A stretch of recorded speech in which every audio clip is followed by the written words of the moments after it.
Start video. All right, we're off to the races here. Audio. All right, here we go. In 3, 2, 1. And in the foyer, you can obtain leading brands of cigarettes and confectionery. Damn pagans must be living on no-dos.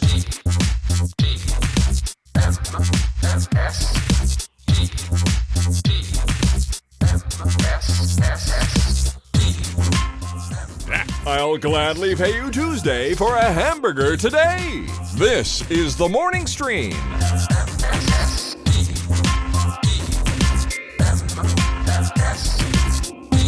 Good morning, everyone. Welcome to TMS. It's Tuesday, October 4th, 2022. I'm Scott Johnson. That's Brian Ibbett. Hi, Brian.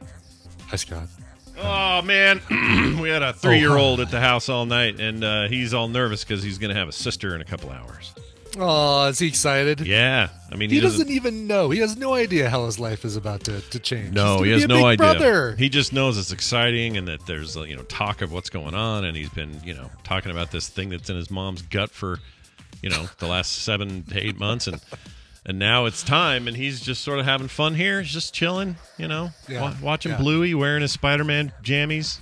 Chilling. I saw those. Cute on Twitter. I want a pair myself. They're so dang cute. I thought you liked Spider-Man, but this kid, man, he loves it. All you have to do is say I don't Spider-Man. know. I'll challenge him. I will challenge him to a Spider-Man like-off. He does this to you all the time. He puts the hands out with the things. He's always throwing the goat like he's shooting webs and stuff. I'll bet he doesn't own a Spider-Man fidget cube. I'll bet he doesn't. I bet you do, though. Yep, look at that. I do. Yeah, darn right. What does that have on it? How many things can I do on your fidget? Well, 9, one on each side, right? I'm sorry, 6. 6-sided cube. Cubes have 6 sides.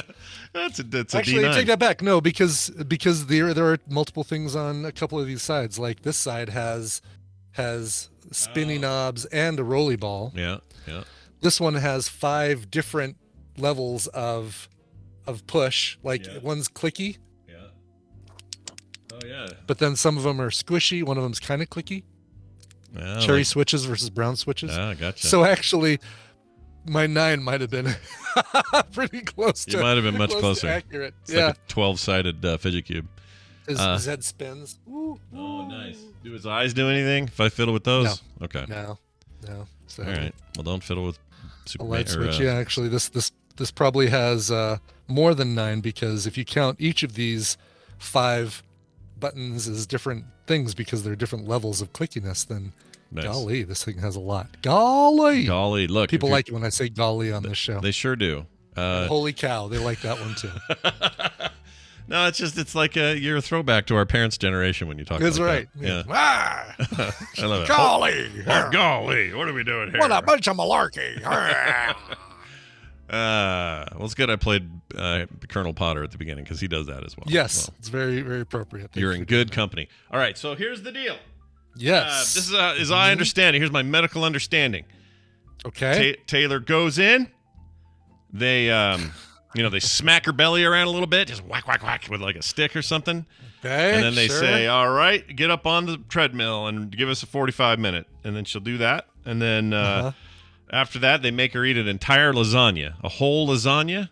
Just fork it down. Well, no, you want something greasier, so the baby just slides right out. Oh, I see. It's there to help get that going. All right. Well, and then they lay her in this bed, and they put a mask on her, and they say, wait. And that's it. That's the deal. And then eventually... Meanwhile, Tyler is in the other room chain smoking cigarettes and pacing back and forth. Yes, except Dylan is the name you meant, but yes, Tyler. Whoever this Tyler is that you mentioned, yes. I'm sorry, not Tyler. Dylan. I'm like, wait a minute. I took the Y from Dylan and put it into Taylor and made Tyler somehow. I want to meet this Tyler guy. Who the hell is Tyler? I don't know. Look, it's Tuesday morning. It's early. We don't know what we're saying yet. All right. Okay. Dylan is pacing back. Let's get to my joke about what we learned from 1960s television about the husband pacing back and forth, chain smoking cigarettes in the waiting room. All right. Look, all I ever knew growing up was that was what it was. Like all the cartoons, all the TV shows. Right. They just pace back and forth. Yeah, that's what the husband did. Lighting the next cigarette with the previous one. And it turns out the truth was always that he's in the room with her. Mm-hmm. He doesn't have to go out there and smoke a cigar and pace the floor. That doesn't work that way. That's right. Unless you're weird. Like maybe you're weird and you want to You want to be outside. You don't want to smoking. be. Maybe you faint at the sight of amniotic fluid. Yeah, or cords that aren't there normally. Why is there a cord coming out of my wife? That's right. So anyway, that's the one thing they don't let you do anymore. At least they haven't with her. You can't. He doesn't get to snip the cord anymore. I didn't get to snip the cord either. I did didn't with ask one, though. and They didn't offer, but I don't think I would have gotten to. Did you get to with all your kids? Only one. The other two, they said no. And so something must have changed in the mid-90s. Or they didn't like how you did the first one. Yeah. There was some note in the records that said, don't give this man scissors. This guy, exactly. He's going to give the nurse, he'll snip the nurse's nipple by accident. Don't do it. Anyway, we hope it goes well. It should go fine. Everything's pointing to success. She's got all the right tests. Everything's good, and she's supposed to be somewhere between the talk is somewhere between now and around 4, which is about how long it took Van to be induced and then finally get here. Okay.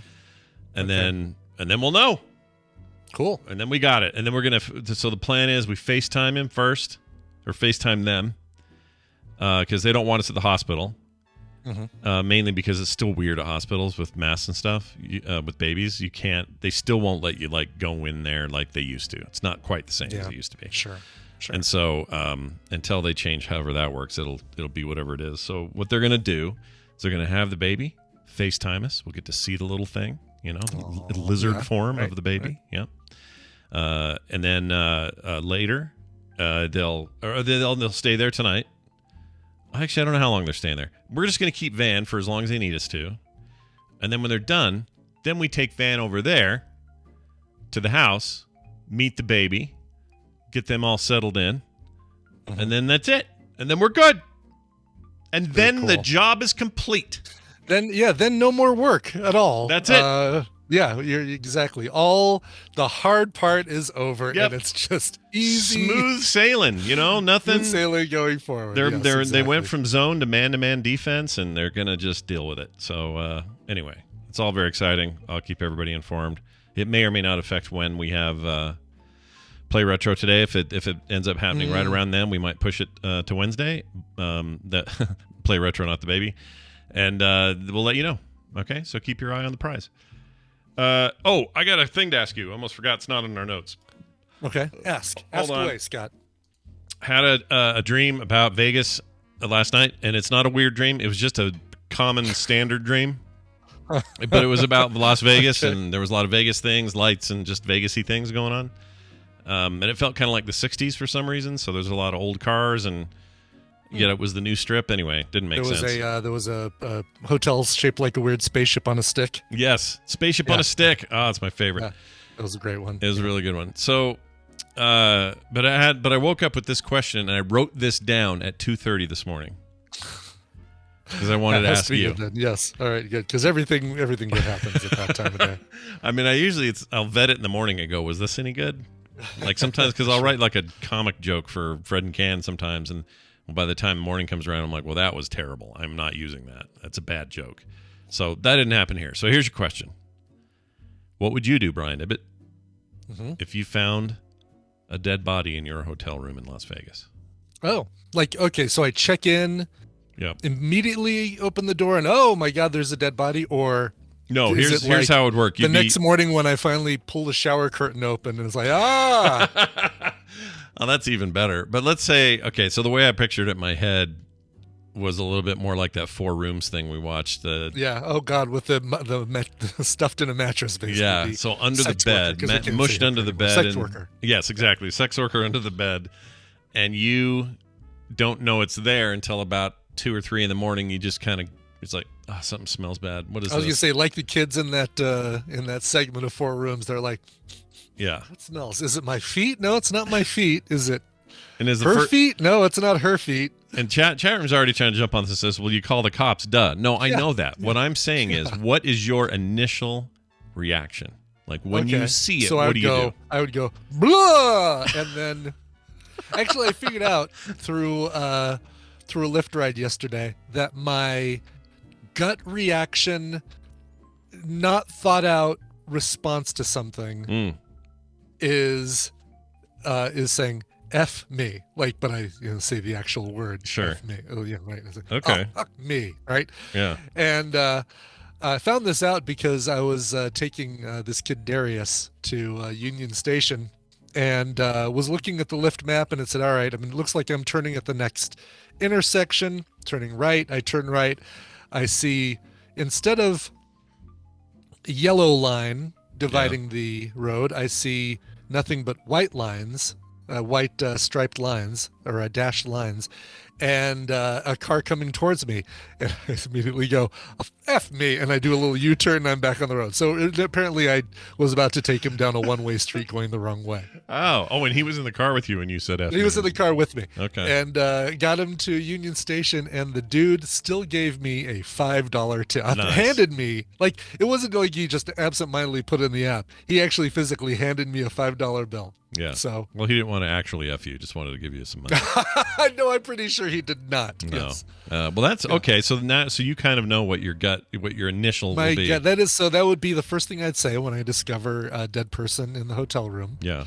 And here's what you had to do, by the way. Would you, if you smelled it at 2 a.m., would you try to find out what's going on first, or would you think to say, well, I don't want to find a body, so I'm going to call somebody, and then they're going to find, like, how would you do that? Oh, that's a really good question. I mean, I don't think I've ever smelled a dead body, so I don't know if I'd think, oh, what is that? Is that like the toilet backed up? Is that something coming through the vents, through the radiator? So I don't know if I'd instantly recognize and say, oh, that's a dead body.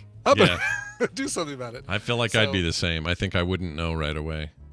Yeah. Like I just say, oh, this room just smells bad. Probably, I'd call him the next morning and say, my room stinks. Give me a new room. Yeah, that's probably. I mean, I don't know if it would just all of a sudden start smelling it too. If there's a dead body in there, it's probably smelling when I get into the room. Probably yes. Unless the maid, Maria was in there a half an hour earlier, really spraying down the place. Like maybe it's just she Febrezed it top, ceiling to floor, and it's just like wonderful when you get there, right? Because she's covering the 70s smoke that used to be in the Flamingo. And we know housekeeping can be any nationality or gender or. Oh yeah, I know lots of Marias who aren't necessarily of Hispanic descent. So yeah, just Maria. Just Maria. What do you do with a problem like Maria? All right, so let's say just that evening, I come back from Chino Poblano or Las Spirits Distillery after having some rum, and I come in the room after, this is a few hours after I've checked in. I'm like, oh, okay, yeah, it smells really bad in here. Mm-hmm. I probably look for the source and still be ready to call housekeeping and say, or call the front desk and say, yeah, this room stinks. Something in this room stinks. Yeah. And then I would, once I found the source, I would say the prerequisite, F me, and I would, geez, here's the tough part, is that I'd want to call the front desk, which means I have to use the house phone in my room, because they don't usually have them in the hallways until you get to the elevator. You could call the main, like if you were just someone calling to check rates or something, like you could call from outside. Getting their voice, their press 1 for reservations. Press 2 if you have an existing reservation. There's no way I'm getting to the front desk calling the main number without 15 minutes of problems. That's true. So I would do 0 front desk. There's a dead body in my room. I'll be outside my room. Yeah. And then you'd probably take all your shiz out because they're going to move you then. I would at least, I mean, I don't even know if I'd wait the time to pack. I'd probably grab my laptop bag because who knows how long it's going to be before I'm able to get in my room again. Yeah.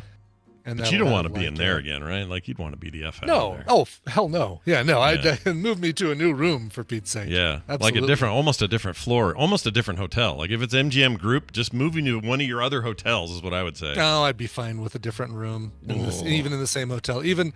Even probably on the same floor of the hotel I'm in. I don't care. I figure. I think that would bug me. I couldn't sleep or something. Really? Yeah.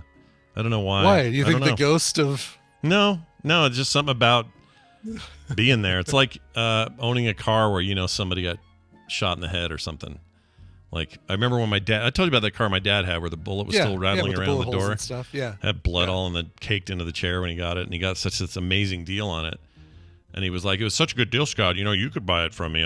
We could fix it up. You know, clean it all up, get it all set. You'd have a pretty new car for real cheap." Like, Sure. no, I can't do one where someone got shot. It's a very different. That what I would equate just to the room itself. Like they say, "Hey, we got the dead body out, and we've completely we have a special hotel level Febreze that we used in there, and there's no smell whatsoever. There's nothing. The room is pristine." I'd say, nah, give me another room. Gotcha. But I wouldn't say give me another hotel, or I wouldn't even say give me another floor. Okay. I would say, yeah. But the next day at that hotel, when if they reopen, whenever that room gets reopened, it's like a hot Taco Bell after food poisoning. It's when you want to go, because it'll be the cleanest it'll ever be. That's right. It'll never be better, right? Yeah, let's see. Claire says new hotel. Dice Station Zebra says new hotel. Rainbow Bright says new hotel. I just don't know what, I think they don't trust the hotel. Dead bodies happen to every single hotel on the Strip, and I'm sure on a daily basis there's at least one dead body in a hotel somewhere in Vegas. So, yeah, but I'm guessing not stuffed under your bed. So that's someone just dying on the bed. So that is the discovered. Because that means you got some gnarly crime that happened. Yeah, great. So whatever hotel I moved to is the one that the killer moved to, because no way is he dumb enough to stay in the same hotel after he shoved a sex worker into the mattress at the Mandalay Bay. Yeah. No, that's a fair point. I think you're actually more correct that the room down the hall is going to be the better choice if you're avoiding that killer. Right? Because he's moved on. Exactly. He's not there There's anymore. No way. He won't even stay on the same floor. Like, if he goes anywhere, he's going to go to a different floor in the same hotel. Yeah. But my guess, he's going to a whole different hotel, or he's just getting the F out of Dodge. Yeah. But, yeah. Yeah, Rebel Scum says, I'm with Brian. I think new room is just fine. And guess what? If I keep at the same hotel, I'm getting treated like a king. Oh, that's true. You're going to get your money back if you want to demand it. You'll get it. And still you'll get to stay there, and they'll give you some voucher for something. Like, yes, you know what? Yeah. I've come around. I don't want it right next to it, though. Next to it is a problem. No. Definitely no adjoining rooms. Thank you. No, I don't want one of nothing. those where it's a door just between you. There's a thin wall. Freaking F that. I want to be far enough away. Yeah, exactly. And I'd probably still struggle to sleep just a little bit, because it just would freak me out. It's like, dude, by that time they'll there's cameras everywhere down the halls and everywhere. So by that time they'll figure out what they're looking for and probably see, oh yeah, okay, he went down the hall, he took the stairs down, looks like he came out on floor 5, he went across to the elevator lobby, took the elevator down and left, and now he's at the link. Yeah, it's Steve Wynn. It was Steve Wynn the entire time. No worries, I won't see him there. There you have it. Well, I'm glad I got that answered. That was an important question that was burning. Yes, I'm glad you asked. Yeah. Glad you asked. It was really making a mess of my mental hotel room. All right, moving on. We got an email from Cappy who wrote in, and I wanted to read this at the top of the show just because, and it says this. Okay. I don't know if Brian has knowledge of this or not. I've been a week plus behind on the show due to the hurricane. No worries. I live in Tampa, and it mostly missed us. I remember when Tampa was like the main target, and then it shifted. You guys got lucky. It shifted, yeah. Anyway, says, so it's fun trash reality show, The Circle, but Scary Spice and Baby Spice are in the new season. So this show called The Circle. Can I get Brian a fish sandwich and a sausage? Love the show, though. Yeah, I'll play both those things. However, is this the thing you were aware of? There's a reality show? It is. Okay. I watched the first episode. Do you know what The Circle is? What the basis of this absolute garbage of a reality show is? Please tell. I don't have no idea. It is about social media. It's about influencers who are competing to be the best influencer. And they're stuck in a super trendy apartment with a touch screen television. They're alone in their rooms. Yeah. And they touch the screen to get their task for the day, and I pushed myself to watch one episode, and that was even difficult. I hate everything. I hate everything about what you've said. I hate it. I don't want to. And listen, we watched Love Is Blind. We've seen garbage television. We watched a season of The Bachelorette because we wanted to see that train wreck. Ugh. Never again. Ugh. But and it's Twitter, 100% advertisement for Twitter, says Tom Norm. Really? So it's not even like all the social medias, Instagram and Snapchat, and I haven't heard a thing just- about this. I had no idea. And it's all Twitter. I mean, they're just Twitter influencers. They're just Twitter influencers. Okay. Well, Boring. That's boring. influencer, by the way, Yeah. is I think it's the only designation that I hate with a passion, but I wish I could be one. Like, You hate the term. I would like to never hear the phrase influencer ever again unless it's applied to me. But you are one. You are an influencer. You influence people all the time. Where's my free Doritos to talk about on social media? Well, where's my free There's it's a Tesla scale. to drive around and say, look, I'm driving a Tesla. I'm influencer Brian Ibbett. It's a scale. So if you're talking about those people with, millions of followers, that's Yeah, a different yeah. category, I suppose. Okay. But like, Okay. if you get on this show and go, you guys, I really liked this replica thing I got from Lego for this Marvel thing. People go buy that shit because you liked it. You influence, Okay, Brian. that's true. That's true. Yeah. Yeah. By that term, everybody here is an influencer. However, Yeah. I know what you mean. You're talking like these mega buck freaking ninja types who are, Listen, the Fortniting. only it's great. Thank you all for watching stuff like The Outlaws and Parasite when I recommend them and things like that. Present company excluded. But yeah. I want the perks that come with being an influencer. Hearing you guys say, "Oh, I like what you watch, Brian," and thank you for that recommendation. That's nice. That's a very nice perk. But I want, come on, give me the cash. The Give money, me you the want the cash, give me the freebies. the pieces and parts is what you're looking for. Exactly. I feel you. Well, anyway. So if anyone knows that path to say, here are my 12,500 followers, where do I cash this in for free Pepsi? Well, I'm still confused though why these Spice Girls are involved. Are they influencers in it, or are they doing something else in it? I think they're judges. I think they're, Oh. and that's the worst part. The absolute worst part. I sat through the entire first episode. At the very end, they say, and guess who's coming in to be a judge this season? And they show Emma and Mel B's legs walking down the hall. Find out next time on The Circle. It's like, nope, I guess I'll never find out exactly who that is, even though I know exactly who that is, but bye-bye. Who's doing this show? Where am I supposed to be watching it? Do you know? Netflix, I believe. Netflix, is it? Okay. Well, I'll avoid it, but it sounds like a nightmare. You know what else I don't ever want to see? I don't ever want to see that Hulu show that's about those two girls that are like mega popular on TikTok, the D'Amelio girls. Oh, yeah. I'll never do it. I'll never watch it. Yeah, no. I can't do it, man. I get it. There's a generation, or there's somebody out there that's like, oh my gosh, I cannot wait to see Charlie D'Amelio and her sister Dixie. What are they up to today? Oh, I don't know. Buying a jet and then eating a pig? Oh, yay! I don't want to see that. No, can't do it. Can't do it. Give me more knowledge-based game shows. I like Jeopardy. I like The Chase. Give me a few more things like that, not things where people have to pull rubber mallets and giant baby bottles out of a stack of things and prevent that giant stack from falling on top of them. I agree. We're in full agreement here. All right. Thank you, Cappy. I appreciate it. Quiz shows. There we go. Quiz shows. There Yes. you go. Call them quiz shows. Call That them way quiz we can shows. separate them from There you go. stacked or whatever that thing is. Like the movie Quiz Show. Great movie. It is. I want to give a special birthday shout out Happy birthday to you. to Teresa Ozoa, or Yay. Oza. I always say Ozoa. Is it Ozoa? Ozoa. Ozoa. Yeah, Ozoa. Yeah. I never call her by her Rogue last Test. name. Let's call her Rogue Test. Rogue Test, yeah. But anyway, it's her birthday today, and she rocks, and I just love her, and I hope she's does. having a great day, and that she knows people are thinking about her. So, Teresa, happy freaking birthday. All right? For sure. From us to you. It's time for the news.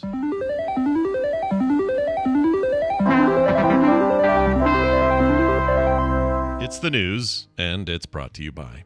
Choking on a chicken bone. Oh, whew, almost said Ooh, that was wrong. close. I misread your message, your note there. Yeah, I had some chicken from a Thai place that's very good, but I don't think Thai chefs know how to take the bones out properly in certain parts of the chicken.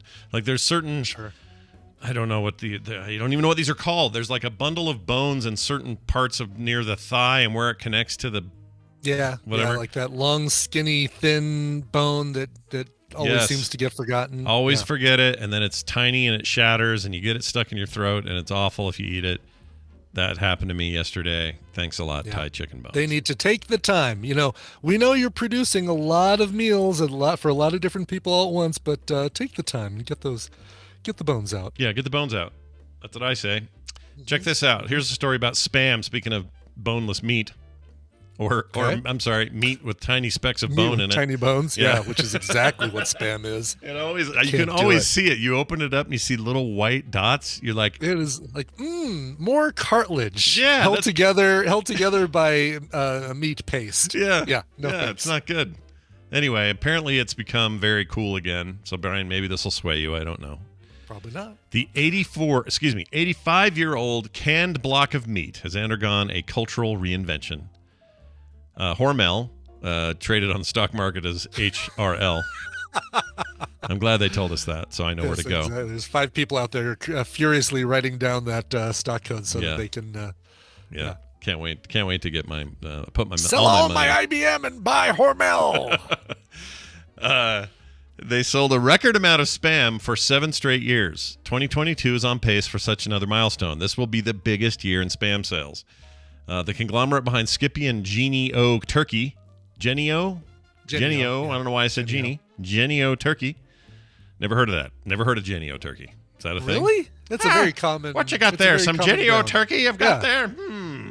Oh, man. Yeah, it's a very, very common brand of lunch meats and stuff. I feel like we don't have it here. Do you like the Genio Turkey? Are you a fan? Fine. Tina pretty much sticks to God, what is the brand? It's like shaved thin lunch meats and stuff, shaved thin cold cuts, and I think it might be a Kroger brand. Those are good. I like thin. I'm with her. Thin is good. But then thin lots of it. I'll make up for it by putting 2 or 3 slices on a sandwich, but then I've got it's better than a big thick chunk that rips the bread when I try and bite into it. There you go. See? We all have reasons for what we do. See? Exactly. It says here they can't make Spam fast enough, and they are increasing production capacity as a result. It's a trending ingredient on TikTok and on the menu at fine dining restaurants in coastal cities. In 2019, a limited edition Spam pumpkin spice flavor sold out in minutes. You can buy it on eBay, where it goes for now about $100 per can. Man, what is going on? What is behind this phenomenon? What does this slab of cooked meat, or why does this slab of cooked meat, cooked pork, is that what it is? I never even knew it was pork. Yeah, it's pork. Yeah, it's spiced ham is what the abbreviation, like what the spam. It's the contraction spiced ham spam. Is it really? I didn't know that. Yeah. Oh my gosh, I'm learning all kinds of new things. Now I'm into Spam. We're all doing it.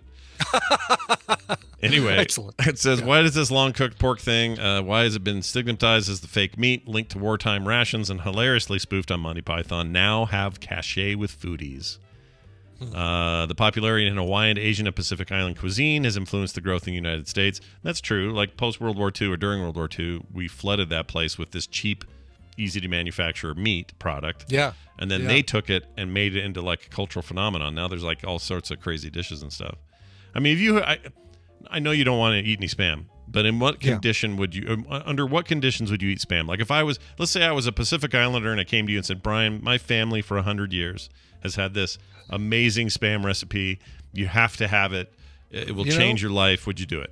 Last time I was in Hawaii, there was a breakfast place we went to that said, "Oh no, you got to try our Spam musubi, and you got to try this with Spam." And Tina got something, I got something. We both tried, and we're like, "Yeah, but no, still Spam." It's like better than just Spam right out of a can or thrown into a hot skillet, but that's about it. That's like basically just slightly above that. So it's interesting though, like a brand like Spam. Yeah. This is probably a study in why names matter, because no one's getting stoked about Ovaltine. Nobody's losing their mind about think of something your parents had to, I don't know. I can't think of anything else other than Ovaltine. But sarsaparilla. Sure. Let's say, nobody's going, the resurgence of sarsaparilla, right? Nobody's doing it. Right. Well, right, why? no. Well, I think it's because Spam has got this short, easy to say, recognizable name. It's kind of weird that it exists because it's a can of compressed meat, and that's already makes it kind of edgy and weird. Yeah. And it also is the word that we adopted for junk mail. Yeah, exactly. I think there's things something. did not help Yeah. at all when we started making spam mean something horrible like that. And I don't even, chat's asking if Ovaltine even exists. I don't actually know if it does now. I think it does. My memory, or my strongest memory of Ovaltine is they talk about it in Christmas Story, and that's all the connection I have to it. Because I didn't have Ovaltine growing up. We had, what was it, Nestle Quick? We had that. Yeah, Nestle Quick, yeah. Yeah. Coach Renat, 100%. I love sprinkling Ovaltine on my vanilla ice cream. Totally the way to go, because Ovaltine, like Nestle Quick, fine powder, like it's basically chocolate dust. Ovaltine was like little tiny ball bearings of chocolate that were crispy. You put them on ice cream, and yeah, they'd melt and turn your milk into chocolate milk. But there's like a little crispiness that comes with those. Is like, oh, I like this. I've never tried it. I should try that. It's a good way to do it. It's a good way. If it exists, if I can still get Ovaltine, I guess. Yeah. Which probably is available. I'm guessing. I think you can. Yeah, you might be an order online kind of thing. Well, the associate professor of Asian and Asian American Studies at Binghamton University, and author of the book Dubious Gastronomy: Eating Asian in the USA, he says Spam has undergone a reputation makeover. A lot of celebrity chefs have been Asian and Asian American and reintroduced Spam to a new audience. I feel like, here's what I feel like happened. White people forced their shitty block of meat on other parts of the planet, and then they just had no choice but to make something good out of it, because what else are you going to do? And now it's got this cachet. It's like, you know what it's like? It's like freaking fortune cookies. We invented them. Oh, sure. Yeah, right. And then you go to China. They love them in China. They think they're great over there. Do they really? So they actually do give you fortune cookies in China? Yeah. Oh, yeah. When I was in Hong Kong, not only did we get them, but the people there were like, "Oh, we love a fortune cookie. We love a fortune cookie." They kept saying. Yeah. And I'm like, and then I didn't know. I thought it was still the origin. I was like, boy, you guys sure proud of your fortune cookies. Then I find out, some years later, no, it was made here, like San Francisco or something. They invent them. Yeah, right. It's at least the Belgians did invent French fries. That's what true. are your thoughts on Braunschweiger, by the way? I don't even know what that is. What is that? That is, it's a meat that comes in a tube, but it's spreadable. It's like a thick. God, what is the consistency? It's like thick, like maybe Nutella, or a heavier peanut butter. But it's meat? It's meat. It's like pate, basically. Well, I can tell you it's right like now. Sausage, organ meat kind of stuff. I can tell you I'm not excited about it, but let's see. I'm going to look up a picture so I can. Yeah. Oh, where have I seen this? You probably had it. You've probably, somebody probably got a tube of it. It comes in tubes. So it's a spreadable spreadable meat. Then you spread it. Spreadable meat. Yeah, it's okay, like a pate. There you go, chat. That's what it looks like. Oh, I don't trust that one on the left. Here, Brian, I'll send this to your Discord. Oh, send it to me. Yeah. This one on the left's got some of that bone business. There you go. Oh, maybe, but yeah, a little like a little bit of cartilage in there. Kind of does look like it. Yeah. Yeah, that's Jeffrey Dahmer looking shit. I haven't had Braunschweiger in probably 30 years, but I kind of miss it. I kind of like Braunschweiger. I would try it for the show. You've got to have firm bread to eat Braunschweiger, like to spread it on a sandwich, because again, that stuff is if you're working with Wonder Bread, you're gonna rip that stuff up. Well, there's a whole lot of the pictures I'm seeing, a lot of usage on crackers and other stiff. You're right. It's all stiff stuff, and the breads even that they show here, like this might be like a hard rye or something. Mm-hmm. Okay, you know what? I'll try your Braunschweiger. Yeah, I've never tried it. Ooh, L. Fleming says, good on toast with butter. Try sourdough. That sounds really good. I have no idea. But where's this meat coming from? Do we know where this comes from? Yeah, it's organ meat. It's like like just it's all the leavings, right? It's like hot dogs. It's like kind of, yeah. Okay. Let's see. Let's just depending don't on put the it under a recipe, microscope. spreadable like pate. Oh, here we go. Braunschweiger has been made from raw minced pork or beef organ meat and spiced with garlic, salt, and pepper. You can make it at home with a number of spices like allspice, coriander, marjoram, mustard seed, nutmeg, thyme, and white pepper. Organ meat, including liver, a variety of seasonings stuffed into a sausage casing to easily enjoy. Easily enjoy. Enjoy. Take some and enjoy it. Yeah, nobody's going to eat organ meat unless you make it in this form. So I Right, guess it is exactly. easier to enjoy than somebody's spleen on the table. Well, all right. You know what? But I'll try I don't it. know why. That's the thing. I don't know why I like Braunschweiger, but I can't do Spam because they're almost, Spam is just firmer Braunschweiger, basically. Yeah, that is interesting. It's not really that different, is it? No, really isn't. Or is it? And I'm just not. I don't know. I don't know enough about it. Maybe I'm missing something, but I could go to a store. Spam isn't made from organ meat. It's made from like hooves and pig toenails and stuff, right? No, I do like a little fried pork Spam. shoulder. Okay, so Spam is pork shoulder and ham. All right. Wow. See, that sounds less gross than Schlongsleiger or whatever you called it. Well, no, I know it's made from ham ichor, but Braunschweiger is also made from pork.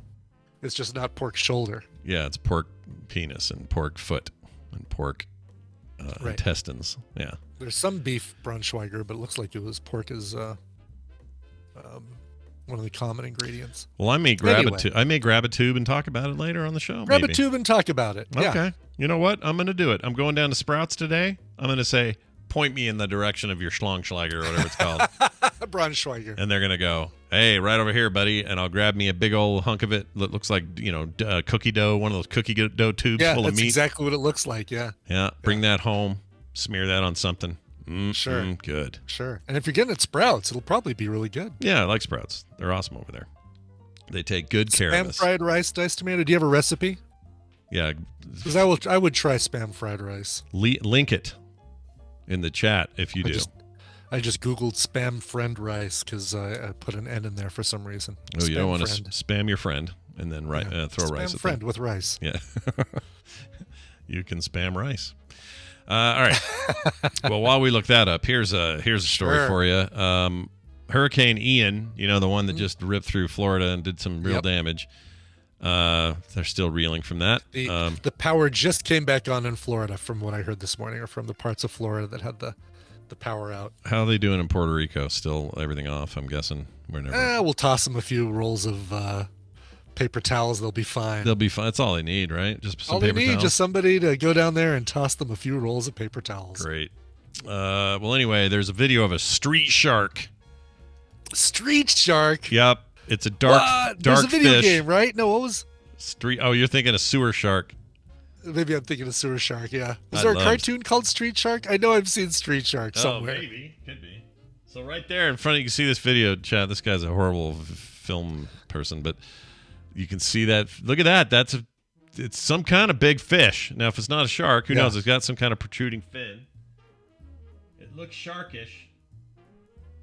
Yeah, that's something, man. I don't know if I saw what I'd think if I saw that. Someone just followed the channel and covered it up. Isn't By that, the way, animated series from the 90s, Street Shark. what was it about? A shark on the street? It was The Adventures of Crime-Fighting Half-Man, Half-Sharks. Oh, my gosh. Produced by Dick Productions. Okay. Dick Clark's deal.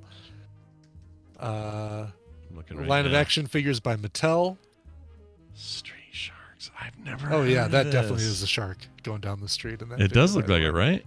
It totally does, yeah. I would be shocked if it wasn't. I'm looking at Street Sharks artwork from the 90s, 80s, 90s. I don't remember this at all. I was pretty good about keeping up on, like, Saturday morning cartoon stuff. I don't remember this at all. Oh, man. They were basically just doing Ninja Turtles with sharks. They were, yeah, it's kind of. Wow, there's a picture for you, chat. Look at those guys. That's so stupid. It's like Jabberjaws meets the Ninja Turtles, basically. Yeah, I kind of hate it, if I'm honest. All right, well, anyway, so they find the shark, and it's all scary. They think it's about 4 feet long is all, so it may not be a big one. There's mixed opinion on whether it was a shark or another large fish. According to George Burris, former director of the Florida Museum of Natural History, in their shark program, said in an email it appears to be a juvenile shark, while Dr. Neil Hammerschlag, who is also a tube of meat. Nice. Yeah, he's a tube of meat as well. Director of the University of Miami Shark Conservatory program wrote that it's pretty hard to tell. So there's some infighting in the scientific community about what fish that is. Wow. Yeah. What would you do? It looks to me, I say it looks like it's got a fin, but obviously, you got to trust. We'll trust the marine biologists and stuff, but it sure seems to me like it's a. Well, then you agree with this George Burris guy. I do. Yeah. I'll go Hammerschlag and just say it's another fish. Okay, go Hammerschlag. Hammerschlag. You never go full Hammerschlag, is my understanding. Here's a fun one for parents everywhere. A shipment of baby wipes turned out to be $11.8 million worth of cocaine. Oh, yeah. Wow. Okay. Yeah, that's how we do it here. And they have a nice baby powder. It has a nice baby powder smell. Mm-hmm. Just don't breathe it in, and you'll be okay. U.S. Customs and Border Protection officers discovered more than 1,500 pounds of cocaine hidden in a place where you would least expect it. A shipment of baby wipes. The seizure It's not where I happened. would least expect it, though. I feel like I would most expect it in things like this because they're trying to hide it. Right. Exactly. Yeah. So why would that be? Least expect it would be In a container marked cocaine. Yeah. Plainly labeled cocaine. Yeah, that's least expected. These writers, we could write these articles. Why don't we just write our own news? How about that? Yeah, exactly. Yeah. Anyway, happened in Laredo, Columbia Solidarity International Bridge. Let's see. This is a bridge over the Mexico-U.S. border. Officials say, zibba. They stopped a shipment of baby wipes for a secondary inspection. Following the inspection, drug-sniffing dogs made a discovery of what CPB described as 1,935 packages of cocaine, totaling 1,532 pounds of the stuff. Jeez. Which is still that's just a small takeout order for Don Jr. Anyway, moving on. Exactly right. Yes. Yeah. This reminds me of something. Why? Why does this remind me of something? I'm having a weird deja vu right here. Like we saw an 80s movie that something? Oh, I know what it is. When we were going on the trip and we were waiting in line outside for an eternal amount of time to get checked in and get on the boat, a drug sniffer dog comes through the line, like they do at airports and stuff sometimes or whatever. Sure. So it came walking through there, and it would get to a bag, just kind of ignore it, sort of sniff it, then move on, sort of sniff it, move on. Gets to us, sniffs it, starts to move on, backtracks back to Kim's bag, and sniffs it again. And I kept thinking, I don't have shit on this bag that should be sniffable by a dog. Yeah, no kidding. Nothing. Like, what do you smell? Her makeup? Oh, wow. But no, it had to do a double take. I love it. Yeah, and the guy acted like it. The guy was pulling the dog. He's like, come on, and just pulled her away. And I was like, okay, well, that must mean nothing. It must mean this dog's distracted, but I didn't like weird. that. Yeah. Oh, I guess, yeah, if the dog just goes back to say, oh, let me hold on. It smells like fire hot Cheetos or something. Yeah. But if he barks, that means that's when things are bad. It always worries me that I just, what I don't want is to be delayed. Like, our whole thing was like, if I sat here for 3 hours and then your dog thinks I'm packing 400 pounds of cocaine or something, and you're going to make me go somewhere, undo the bag, check all through it and everything, and then make us late for this thing, I was going to be so you pissed. already had a tight travel time because you, instead of flying out the night before, you flew out that morning. So. Yeah, so it's like, we don't need your false positive dog sniff. It was a cute dog, though. That I hate that they all have the sign on that says "Don't pet me." I know. I just want to pet him. Come on. I do, exactly. That's the payment they want. Nobody asked the dog if they could wear a sign that says "Don't pet." Humans ruin everything. They do. They do. We ruin it all. Okay, final story. McDonald's is now selling Happy Meals to adults, but it's a twist. Ooh. Okay. So here's what they're doing. They're bringing Comes back with a free baby wipe of cocaine. That's the secret prize. Is that the new measurement? A baby wipe of cocaine? I like that. Yes, exactly. Yes. McDonald's is bringing back its family of recognizable figurines to an adult market, and in the form of an adult Happy Meal, which, yes, includes the toys. Beginning October 3rd, so yesterday, you can order a cactus plant flea market box. It's a Big Mac or 10-piece chicken McNuggets with fries and a drink. The meal is collaboration between streetwear brand and the fast food chain as it digs deeper into nostalgia. Okay. The food will be served in a specifically designed box that should trigger memories of Happy Meals from the old days. The toys that include redesigned takes on McDonald's famous mascots, including Grimace, the Hamburglar, Birdie, plus a new guy named Cactus Buddy. What in the Look frick? at these weird freaking toys. What's a Cactus Buddy, though? Do you see these weird toys? Okay, put an looking image in right our now. Discord, Scott. I'm looking at the link. Yeah. Why is a hamburger? Why do they all have multiple eyes? Why do they all have multiple eyes? That is the question. That's weird. And why does this new thing, this cactus plant dude, just basically look like McDonald's attempt to make Sporky from Toy Story? Yeah. What the heck, dude? Hold on. I don't get it. I don't get it either. Cactus Plant Free Market Streetwear Brown. Okay, that's the streetwear. Is it the cactus character is one of those? Why do they have 4 eyes? Yeah, Nobody's cactus character is the third one that looks like Joe Plato. They're just they're just ignoring they don't address this. No, 4-eye CNN thing. explain why we've got why do the Wow. Donald's mascots 4 eyes. Let's see. You if know what it is. Somebody has explained this. I know what they did. They Mayor McCheese got reelected for like an 8th term, and he said, "Hey, 4 eyes. Everyone's getting 4 eyes," says Mayor McCheese. If I've got to wear glasses, everybody's got 4 eyes. Let's see. We have glasses. I don't remember. As people begin to purchase their adult meal, Their adult meal toys. That sounds bad.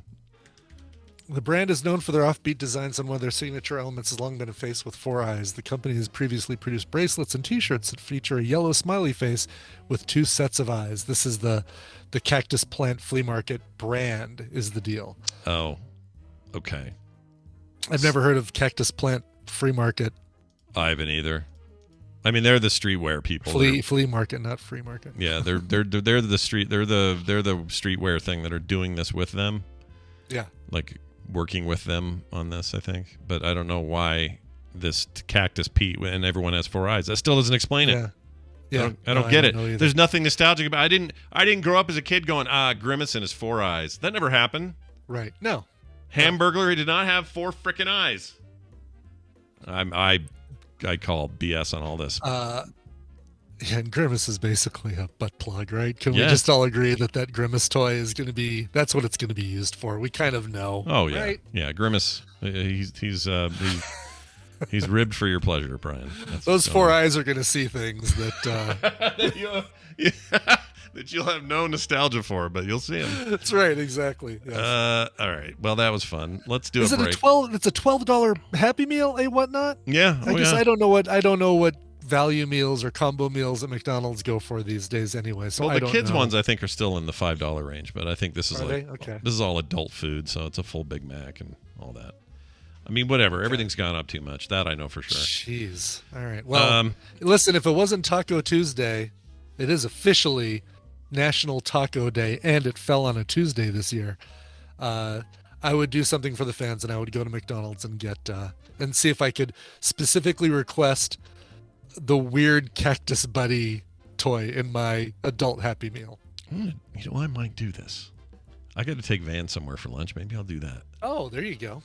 He'll get a little kid one. I'll get the adult one. Get the adult one. With specifically request Cactus Buddy. With the four 4-eyed butt plugs that come with the adult one. Right. Well, yeah. See what we can do. Cactus Pete or Cactus Buddy, is that what it is? Yeah. See, he must be the streetwear mascot. He's the mascot for the streetwear company. Yeah. He just looks like Mr. Bill. He really does. Exactly. It's like how long did that take to come? I guess it's their logo, their brand, but still, very weird. Yeah. All right. Well, we'll see how that goes. In the meantime, we're going to take a break, and on the other side, we'll have Bill here with a little bit of making stuff, and then Bobby will be here with some science. So get ready for all of that. Prepare yourselves by listening to this song Brian hath brought. Listen, our favorite Five Nights at Freddy's fan, Jack Fox, a.k.a. Badgerlord, a.k.a. Animatronic Badger, in Discord, wrote in and said, Dear Springtrap and Bonnie, got another Five Nights at Freddy's song for you. Obsolete is one of the many FNAF songs that I love. Is that the appropriate way to say FNAF, by the way? I don't know. FNAF? FNAF? I don't know. FNAF? No idea. This one in particular can be completely enjoyed without any connection to the franchise whatsoever. As such, I thought it would see if it would fit on the show. This song is from the Five Nights at Freddy's Ultimate Collection album. While I'm not 100% sure of this, I believe the song itself is sung from the perspective of all of the animatronics from Ultimate Custom Night, in which William Afton, the main villain, is trapped in hell or purgatory and forced to be hunted and killed over and over by his creations for eternity. As always, TMS brightens my day and helps me keep my chin up. In a world that relishes in negativity, you are both a beacon in the dark. Signed, Animatronic Badger. Aw. We're happy to be dark beacons, yo. Yeah, exactly. So Yep. Claire says the F flows into the end. So FNAF basically is how. FNAF? So you got to say it FNAF. Oh, I really don't like to, like though. I really don't like FNAF. Yeah. I don't like FNAF, saying it right. at all. It makes me uncomfortable. I'm never going to say FNAF. It's all FNAF from now on. All right. Yeah. So from the album Five Nights at Freddy's Ultimate Collection, here is Nate Wants to Battle and Obsolete. I'm making a car move with the power of my mind! Let's meet this evening's pointless celebrities.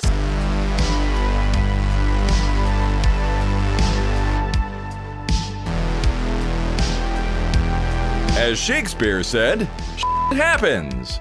This is the morning stream.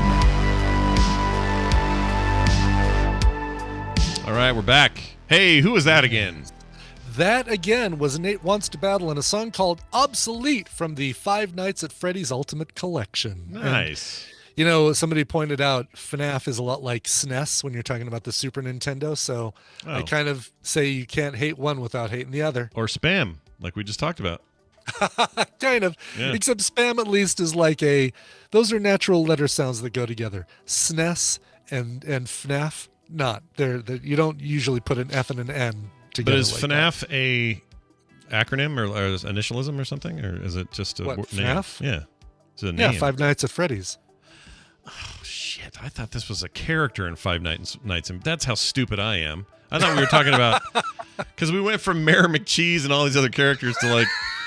Oh, FNAF. He's one of the Five Nights at Freddy's characters named FNAF. That's what I thought. How dumb is that? You know, it happens. It happens, does happen. Scott. Every day it You're happens. forgiven. You're forgiven for not making the connection because, you know. I'm forgiven in perpetuity is what you're saying. Great. That's right. Exactly. Check this out. Your bat cave's open there, Bill. It is Bill Duran joining us all the way from punishprops.com. We're currently headquartered in the beautiful Pacific Northwest. He joins us each and every Tuesday to talk about the world of makers and making things. Might inspire some of you. You know, he's a real influencer, Brian. That's who he is. He's He an is. influencer. See, there's an influencer right there for you. Look at him Sweet. influencing us and everyone around us. Bill, welcome back to the show. Hello, happy to be here influencing. Good to have you here. Yeah. What are you working on lately that'll make us all be influenced? I can't wait to hear. Well, the thing I've been working on the most is playing Grounded because I'm absolutely hooked on that game. How good is Grounded? It is so It's so good. So good. I agree. It's amazing. You know what? When it first came out in early access, I thought this looks really interesting. I'm obsessed with the idea of being shrunk and having the world, you know, represented in a way that felt like, oh my gosh, this is like real.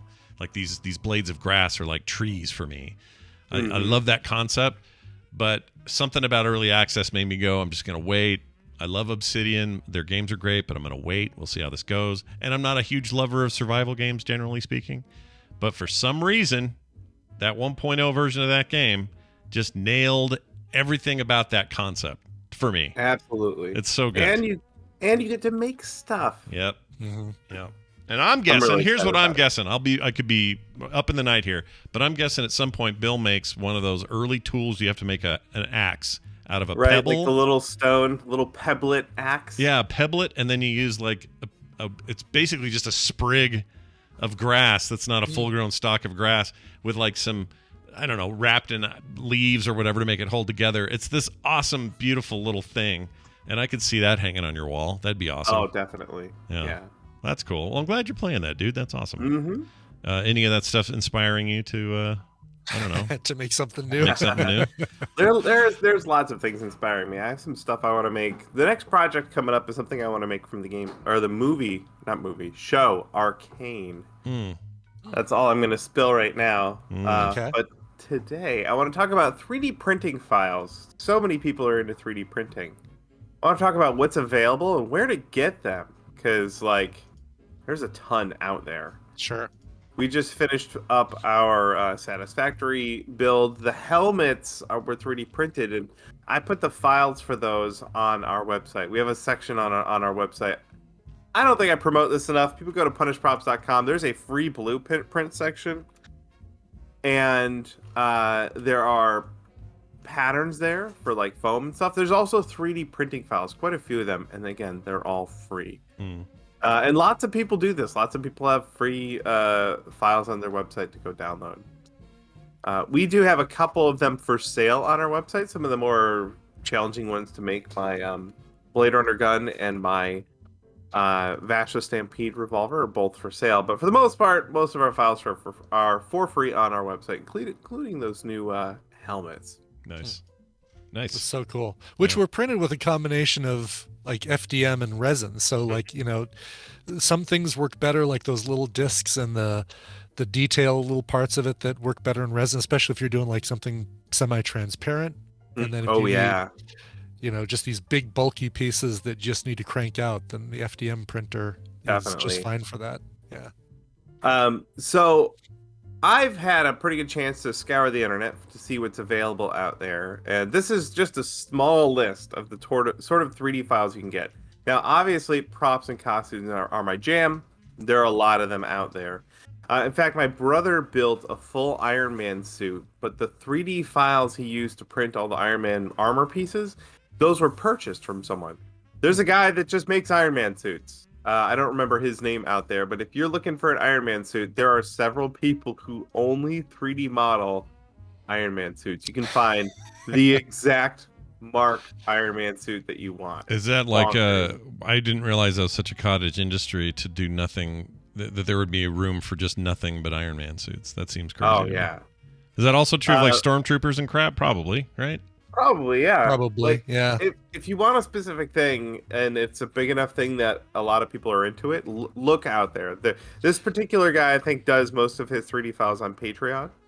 So you can sign up for a couple months and get access to the files and then go print them. And what my brother ended up paying for these Iron Man suit files was ridiculously cheap compared to how much work went into them. Sure. A bargain. Less than, I want to say $60 or something silly. If you were to pay a 3D artist to model that, it would be thousands of dollars. So yeah, obviously props and costumes are out there, but toys, lots of really fun little toys, but also toy accessories. So let's say you want to make get a wild weapon set for your Ninja Turtle toys. People have been doing this since before 3D printing, but people make custom accessories for their toys so you could modify your toys and what they're holding. Pretty exciting. Sure. Yeah, that is cool. Yeah. Give your stormtroopers that new weapon that they introduced in Force Awakens. There you go. Let them upgrade. Yeah. There's also things like D&D minis. D&D is huge. There's tons of people who sell minis. One of the things I like a lot is 3D modeling or downloading models for replacement parts. So, for example, I have a bunch of Sortimo cases. I used to sort all my screws and bolts and stuff. And it comes with these 1x1 containers. Well, I found someone online that had 1x2, 1x3, 1x4, 2x4, all these different sizes of custom Sortimo cases. And instead of buying them, I just printed the ones I needed. It was perfect. That's really cool. Yeah. That's awesome. I also printed in a flexible TPU. I printed the leash for my gas cap on my car. Oh, no way. Yeah. Wait, the little thing that holds the gas cap, keeps you from having to set it on top of your car and forgetting it. Interesting. Yeah. So wait, I guess that PVC stuff works for that? I guess it's flexible enough? TPU. Yeah. Okay. A flexible, printer. I mean, I guess never that tried makes printing on sense, but TPU. That's interesting. Can you do that on? And Brian, do you have a printer that can do it? Is it swappable with Can I just do that on a standard like Ender 3 kind of printer, or I'm not sure about the Enders. Works. Yeah. You need one that's got a direct drive, so it's got a motor near the print head. It can't be a Bowden tube that has the motor at the back end of the Bowden tube, because it'll just exactly what I have. It'll just jam that stuff in. The rubber will just get jammed in the Bowden tube. Yeah. Okay. I had to buy a different printer head for my Lulzbot machine to print in TPU, to print in flexibles. Some flexibles you can print are not so flexible that you can print them, but if you're interested in that, you'll have to poke around a bit yourself. Sure. But yeah, there's tons of stuff around the house that I've replaced with 3D prints, and a lot of them are things I found online. Someone else had that same problem. They printed it and made a model and printed it and put it up on the internet. How far do you think we are from things like, oh, my CPU fan died, here's a way to 3D print your CPU fan that fits that exact model of motherboard or whatever? Do you think we're getting there one day where those kind of parts are electronics and stuff are the integrating electronics into your print all in one go? We're not there yet, but we'll get there. I'm sure of it. We already have printers that can do multi-material, and I could totally see when printing traces and stuff inside your print. I mean, they have stuff that'll print steel. They're big industrial monster machines that aren't, they're not for your basement hobby room, but it just feels like we're on the way. I like 3D food printing. There was pretty sure they used it on the cruise ship we were on, because that documentary I watched, they were 3D printing some of the pastry stuff. Oh yeah, the food 3D printing. It's so cool. That is chocolates so rad. And candies and stuff. Yeah. Which I'm all for that, because think of the manpower savings you would have. Think of all the jobs you'd lose. I guess, I don't know if this is a good thing or not. Anyway, well, that's fascinating. And you is it still Thingiverse, or where does everyone just go to like? I wonder if this part exists. Where do they go? So I've got a good list here. Thingiverse is still cranking for free 3D files. There's one called Thangs, Thangs. There's My Mini Factory. Prusa has their own called Printables. So those are all like collections of 3D files that you can search. And I'm sure there are several more out there. Cults is another one that I kind of like. That's right. Yeah. Cults. That's cool. I like that. Oh, this things.com is cool, man. They got a viewer so you can rotate stuff. Do they all do that? I don't think so. That's cool. This could be useful for other things. Anyway. And then if you find a 3D modeler that you like, I follow a lot of 3D modelers on Instagram. Hopefully they'll have their own website where you can go. Gumroad is a great place where you can go to buy files. Same with Etsy. And then I found a lot of 3D modelers support what they do on Patreon. So you may be able to find them there. Yeah. Oh, look at this. Eastman is one of my, there's a couple, Clockspring and Eastman are two nice developers or artists that I support on Patreon because they put out such amazing stuff. This Magneto that I showed off. That's the Eastman guy, right? This is Eastman, yeah. And he just does these incredible busts. Yeah. Yeah, and if you find a 3D artist, even if they have free stuff, and you like printing their free stuff, throw them $5 here or there. Throw them a little dosh. Yeah. It's a lot of work. I promise you. Yeah, I guarantee that Magneto bust did not poop out in in a half an hour on a Saturday afternoon. Yeah, exactly. No. Yes. There was a lot of work behind that. Well, this is great. Great way to send people to some proper resources. I like this. Yeah. I like this Things place. This is great. Gitpul Xander asks, has the LiDAR sensor on Apple devices improved the ability to scan objects and use them to make a 3D model? Oh, totally. You can speak to this as well, Bill, but I just watched Uncle Jesse just did kind of the opposite of what you usually think about with 3D scanning. Like instead of scanning a model or scanning something small, he used it to make a floor plan of his office. So then he has this little miniature 3D printed floor plan of his office with his desks and the pillars and all that stuff. It's really who's cool. Uncle Jesse? Uncle Jesse from the show or Dukes of Hazzard? No, he's just a dude named Uncle Jesse who has a weird gray spot in one of his eyebrows that distracted me for the first 5 videos that I watched of his. Also, his name is Clayton. Oh, it's Clayton. His Oh, real really? name. It's not even Jesse? It's not even Oh, Jesse. I want my money back.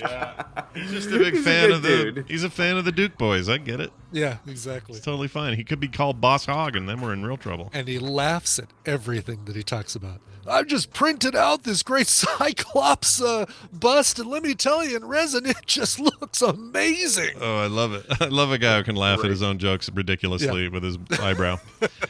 Well, all right. Great advice as always, Bill. And I can't wait to see what you're making next. I hope it's just a cool little axe made out of a pebble and a sprig. That's what I want to see. Anything else you want to drop on us today? A little bonus something? Yeah, little video from our buddy Bob over at I Like to Make Stuff. He made a Graflex lightsaber. This is the Anakin / Luke original lightsaber, and the Graflex flash handle is the original piece that they used to make them. And he got his hands on one. They ain't cheap, I know that. And he modified it to turn it into a very screen accurate looking lightsaber, and I thought that was really cool. That is cool. That's really cool. That's awesome. I have a couple of those versions of that lightsaber, but not one made from the original stuff. And I think that's pretty awesome. I agree. Man, you guys all need to go. When you go to your conventions and stuff, is it double for a beard convention? Because you all have the beard. You should go to one of them, Scott. I'd love to. I would love to see you guys in your element. Yeah. I'm gonna cosplay as myself in a nice, comfortable pair of jeans and a t-shirt. I hope that's all right. But yeah, I wouldn't mind. But look at all these beards, and I got a beard. Oh yeah, I could fit right in to the beard. Oh yeah. Beard Totally. culture. We'll put a grinder in your hands. I'll get a photo of you grinding some metal with sparks and everything. You'll be perfect. Yeah, and the whole world will think Exactly. I'm good at a thing that I'm not. You'll good be an at. influencer, Scott. Sure, which is really what Finally. I've been trying. I've been looking for a way. Finally, yes, exactly. My boat has come in. Bill Duran, everybody, punishprops.com, and of course, Chinbeard on Twitter, where he posts a lot of this stuff, so he's a good follow over there. Go check him out. Thanks a lot, Bill, and we'll see you next week. Yeah. Bye. Bye. Had to hang up on him. All right. We did it. Wait, Claire is fresh today. She is. She's on fire. How many gens have you had? Gin and tonics. How many gins? Is it all gin all the time? Why did Tally yell vagina? Oh, I'm so scared of the chat room today. You guys are scaring the hell out of me. Yeah. All right. Hey. It's not something you whisper. No, it's you something don't. you definitely have to yell. Yeah, you have to yell that. All right. Like fire. Check this out. Science. Hey, look who it is. Bobby Frankenberger joins us for a little science with Bobby here on the show. Bobby, welcome back. How are you? I'm doing great. How are you? Oh, pretty good, man. Are you you weathered the storm? Anything smack you guys in the head? Or did you do okay? No big deal? No, we did fine. It's usually always fine here in the middle of the state, and we just get some heavy rain, and we had some limbs fall down from the wind, but no trees toppling over or anything like that. Nothing horribly life-alteringly bad. That's good. Yeah, occasionally if the storm is slow enough, we'll get flooding here in this area. In Columbia in particular, it's not necessarily something that happens all over the state, but because we have just 3 different rivers and a bunch of like reservoirs and dams that are just in the area, and so if they get overflowed or overfilled, then it can cause problems. Sure. Well, I'm glad to hear you were not in its wake. I know we had a lot of listeners who were and are all just getting power now. We hope you guys are all doing good out there. Yep. Bobby, you probably brought a bag of science. What's in that bag? Can we look? Can we see? Open that bag. What's in there? Here's my science bag. No, have you guys gotten your flu shots yet? Yes, I got mine on. What day was it where I had that horrible dream that night? Yeah, didn't you do both of the booster? No, that and was the flu COVID shot? and shingles. That was shingles and COVID. That was 2 months ago. I have to get the shingles one again, the second one, in the next few weeks, and I haven't scheduled it yet. But no, I just got flu, and flu never bugs me, and it didn't really with like any flu symptoms. But for whatever reason, whether it was related or not, that was the night I had that heinous dream about me and Brian and whatever else. I don't remember what all happened. I don't even remember the dream now. Yeah. Whatever we talked about on the show. And it was... Is that eating Skeletor eating my toes? Was that the one? That's the one. Yeah, okay. And it was... That's a common side effect. That's a common side effect of the flu vaccine. Specific dream. Yeah. I noticed this year's burned a lot more going in. But other than that, no big deal. Like just normal. Yeah, I know what you mean by it doesn't feel like a burn to me, but you can feel it. You can almost feel like it's pushing into your muscle sometimes, some years. Right. Right. And yeah, I haven't got mine yet. We usually, my wife being a pharmacist, we're lucky. She just brings one home, and I don't even have to go anywhere. I'm spoiled. But that is nice.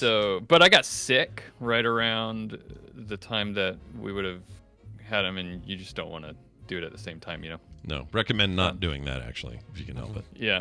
But so do you remember that one of the touted silver linings of the COVID pandemic was going to be the mRNA vaccine technology, right? And that it would be helpful in developing flu vaccines. That's what I remember hearing, and I remember thinking, that's rad. We got a new tech, and from now on, all shots will be based on that. But I don't think that's true yet, right? It's not true yet. Not with the. I'm sure people are working on it and that they're gearing up for that.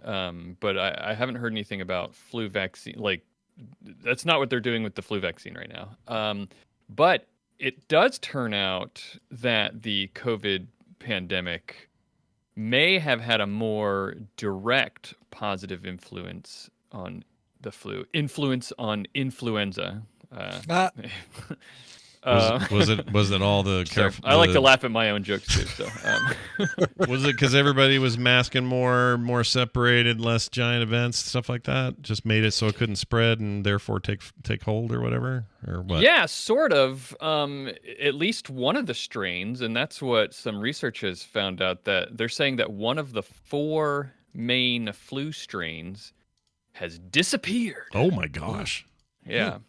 Wow. So disappeared. We like you just implied, we locked down in early 2020, and that the following 2020, the 2021 flu season was like virtually non-existent. You remember that? Nobody got the flu. Yeah, that's true. Yeah, because we were all masking, distancing, everything. Right. Nobody was out doing things, and if you were, you were very paranoid about having masks on, most people anyway, and that just really put a damper on spreading the flu. And there's one strain of the flu, one of the influenza B strains called Yamagata, that seems to have gone extinct. That's so weird. Okay. Yeah. Well, that's good. We don't go away. Yeah. Flu. We don't need you. Yeah, right? one down. Yeah. There you go. Isn't it like the one? It's the one kind of like everybody always says, "Oh, I hate bees. I wish bees would go away." Well, no, you actually need them. They're good for the environment. Yeah. They're required actually for a lot of ecosystem stuff. Yeah. So then you say, "Is there a good thing for flu bugs?" Yeah, like flu bugs. Is there any reason why we want this shit? We don't. They can go away. There's no like dependent ecosystems on a bunch of flu bugs, right? Other than their own. That's it. Not that I'm aware of. All right. You heard it here first. Science, everybody. Science. It would be great for the flu to go away. So I mentioned there are 4 strains of flu, right? Mm-hmm. There's 2 influenza A. I say 4, but we're talking about 4 main ones that we focus on. I'm sure there are plenty more. But there are 2 influenza type A and 2 influenza type B. One of the type A ones you've heard of, H1N1, I'm sure. Mm-hmm. And the other type A is H3N2. And then the type B are Victoria and Yamagata. I don't know why they got like real names. I prefer it. I'd much rather say, "Oh, I got bit by Victoria last night." Yeah. Really? Because I got effed by Yamagata last night. I don't know, man.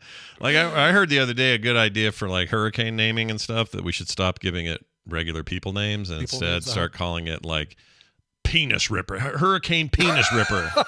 Like really make them horrible names. Yeah, horrible, because they're horrible. Nobody wants to be associated. Like if your name was like Katrina, 05 was a bummer for your name. So give it a real name like Butt Cheek Stretcher, or, whatever, some horrible name, and that's how we should do it. But I don't think they're gonna. But I'd love it if they did. I like that idea though, all of it. Yeah. Thanks. Yeah. Butt cheek spreader in particular. Yeah. Instead of Ian, butt cheek spreader really ripped Florida a new one.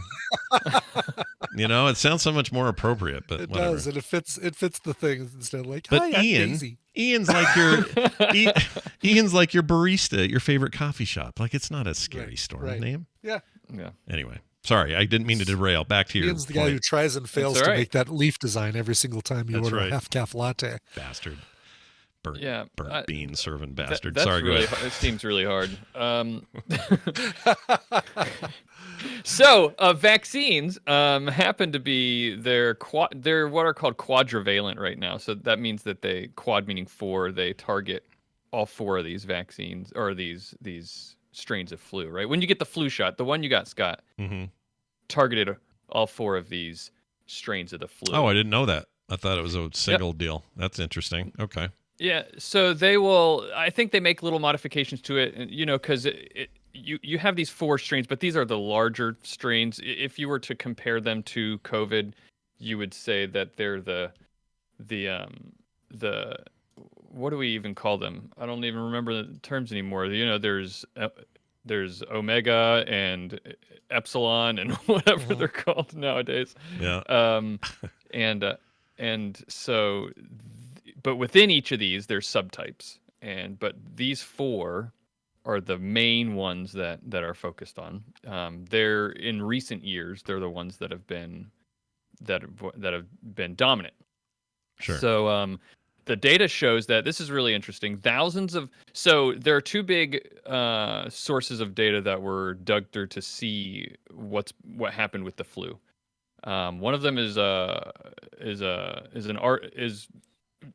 collected from Europe, and it was from a bunch of data that goes through Europe. I can't remember the name of the group that collects the data, but it was an article that was published in the journal Eurosurveillance, and they found that thousands of they checked out thousands of global flu genetic sequences. Right, so when people come in with the flu, they can sequence the flu virus that they detect in you, right? And so they will make this data available to scientists. Sure.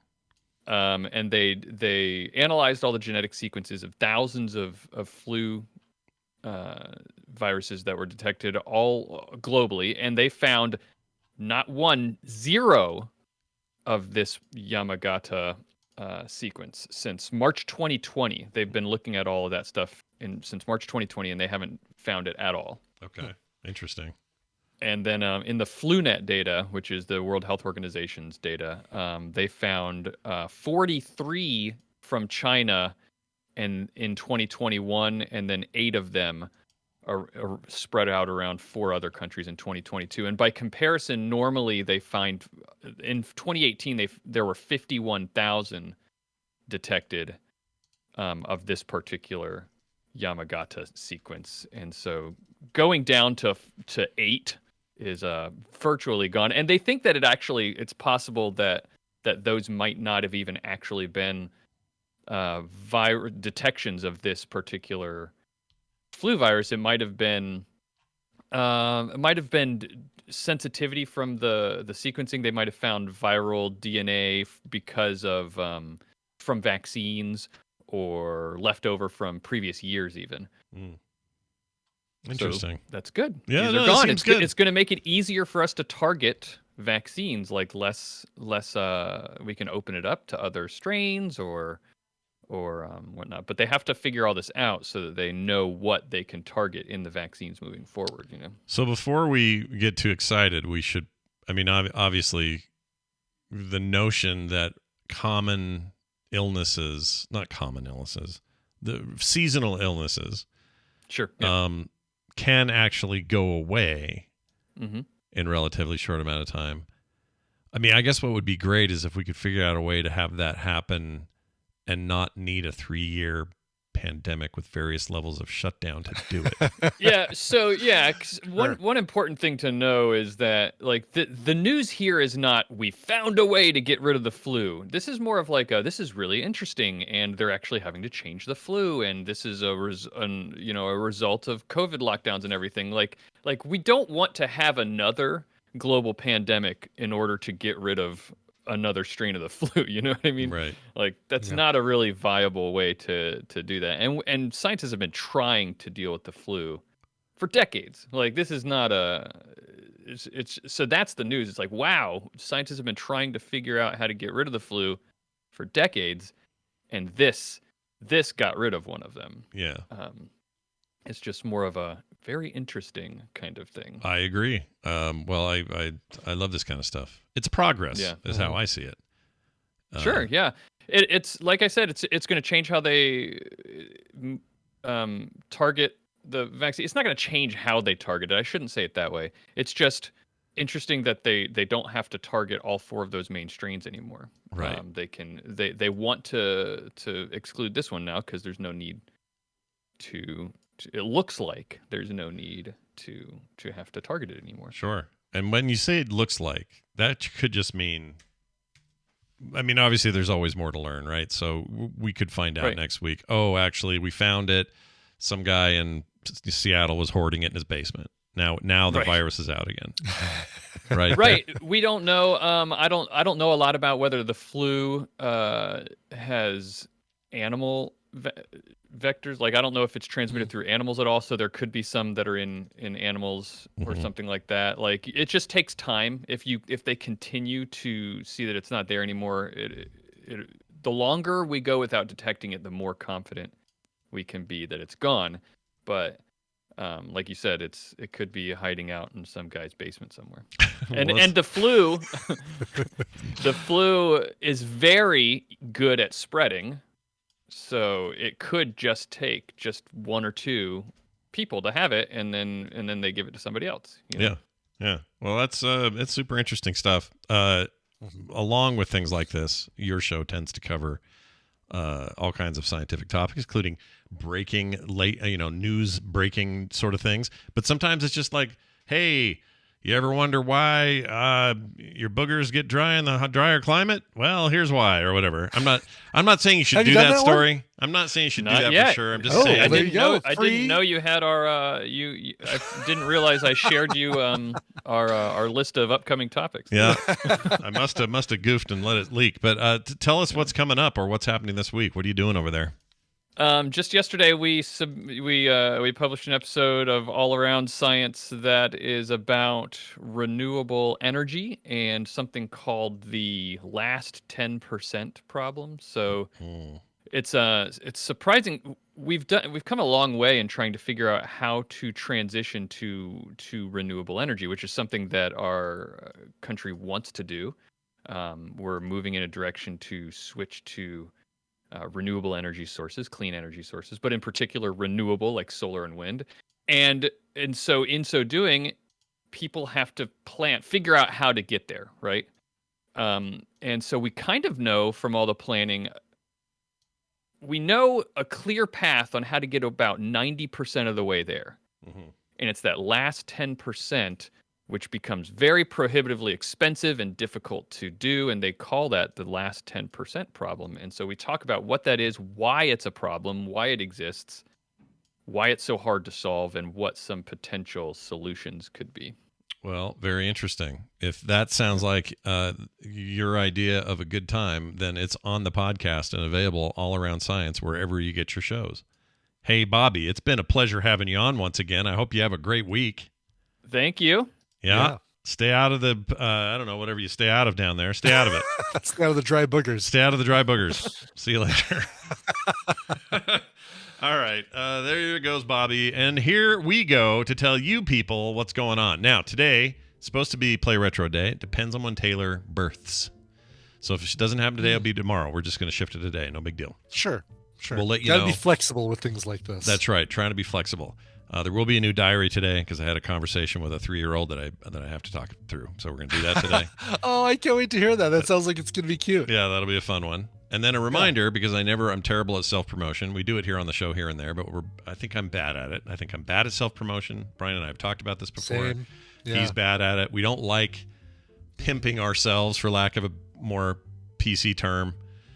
Sex workering ourselves, Scott, right? Is the correct terminology. But Brian, if we're gonna climb that mountain called influencer, Mount Influence, Mount Influencer, then we got to get better at it. So I wanted to remind which is what people. Kanye West used to do. Yeah, he did. Well, in our hearts, he still does.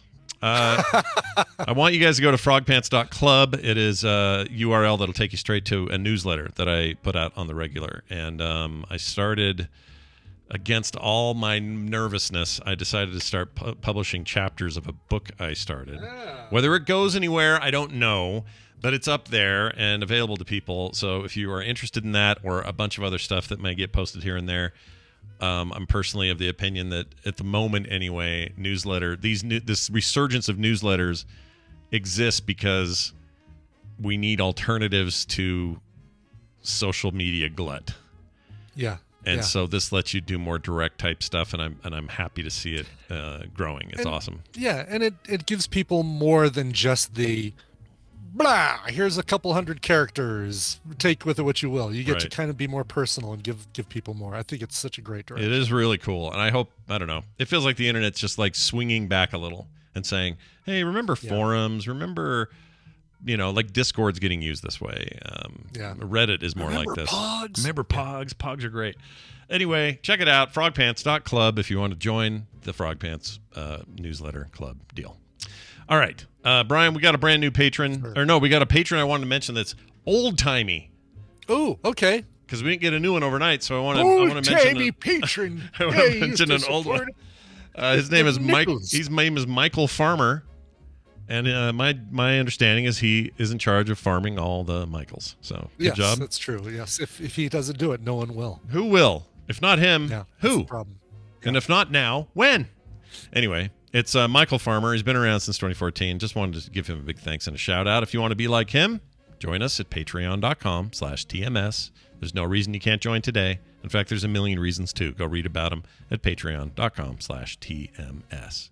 For all else, it's frogpants.com/TMS, and we're going to get out of here, but only after we've played a song selection that Brian brought. What do you have? Sounds good. I was just writing something down that I just thought of. We got an email from Al Nutilli, who says, this is really simple and easy. By the way, this is not for any event. Just thought you might like the band and the song. Cheers. Nice. Well, I do like it. We didn't have any other birthdays or anything going on today, so this is a good one for today. It's a band called Camp. I say it like that because it's got two A's. Camp. Oh, weird. If it was one A, I'd say camp, but it's two A's, so I say Camp.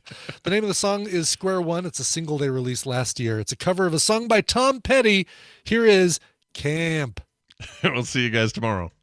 This show is part of the Frog Pants Network. Frog Pants Network. Get more shows like this at frogpants.com. You're a total dildos. Yeah.